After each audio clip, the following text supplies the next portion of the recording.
కన్నయ్య మా ఛానల్ ఇది సరే ఒకటే చెప్తూ ఉన్నా, నిజంగా ఒక మంచి చేద్దామని ఆంధ్రప్రదేశ్కి అనుకుంటే ఆల్రెడీ ముంచేసిన వాడు మంచి చేస్తాడని ప్రతి ఒక్కరు గమనించారు.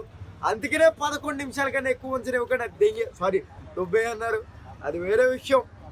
నిజం చెప్పాలంటే అక్క చెల్లమ్మలకు ప్రతి పథకం ఇస్తాం అని చెప్పాము, కానీ ఏ రోజు ఇచ్చింది లేదు. కానీ ఈసారికైనా ఇద్దాం, గెలవలేదు కదా ఈసారి గెలిపించండి ఇద్దాం అనుకుంటే ఎక్కడా కూడా గెలిపించింది లేదు. ప్రతిసారి ఎలాగే అసెంబ్లీకి వచ్చి హాజరించుకుని వెళ్ళిపోతాడు జగనన్న. ప్రతి ఒక్కసారి పిలిస్తే ప్రతి ఒక్కసారి అత్తారింటికి వచ్చినట్లు వచ్చి హాయి చెప్పిపోతాను, కానీ అంతకు మించి చేసేది ఏమీ లేదు మా కంపెనీలో, మా పార్టీలో. కంపెనీ అన్న పార్టీ అన్న ఒకటి, అది వేరే విషయం అనుకోండి. రైట్. పవన్ కళ్యాణ్ గారిని ఫేస్ చేయలేకే భయపడే వెళ్ళిపోతున్నాడు జగన్ అని చెప్పేసి అంటున్నారు. బేసికలీ పవన్ కళ్యాణ్ అనేవాడు సినిమా యాక్టర్ అంటే ముఖానికి మేకప్ వేసుకునేవాడు, కానీ ఆయన చూస్తే నాకు గజ వణుకుతుంది.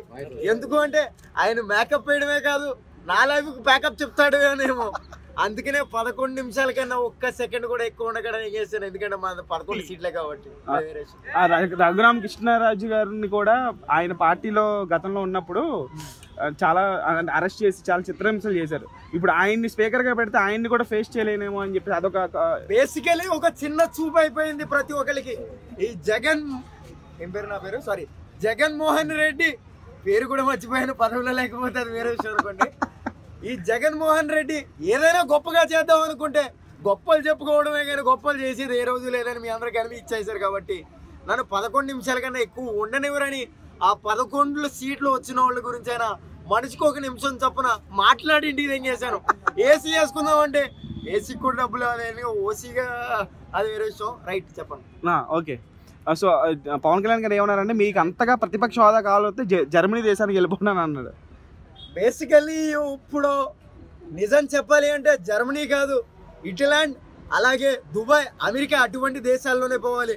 అది కూడా ఒక సగం మాస్క్ వేసుకుని పోవాలి, ఎందుకంటే మనల్ని గుర్తు పెడితే సెల్ఫీలు కుల్ఫీలు అడుగుతారు, ఎందుకంటే ఇక్కడ జగన్ మామయ్య. అందుకనే అంతకు మించి ఆంధ్రప్రదేశ్లో మనకు ఒక్క ఓటు కూడా పడేది లేదు, అది వేరే విషయం. బేసికలీ ఇంగ్లీష్ రాకపోయినా కవర్ చేస్తాం కాబట్టి. అలాగే ఇన్ని రోజులు స్క్రిప్ట్ లేదు, స్క్రిప్ట్ రాసి వాడు కూడా పేమెంట్ ఇవ్వక తెంగేశాడు, అది వేరే విషయం.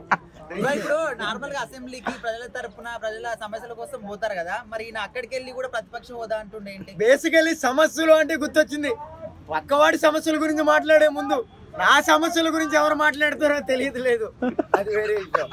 రైట్, చెప్పు. Okay, thank you.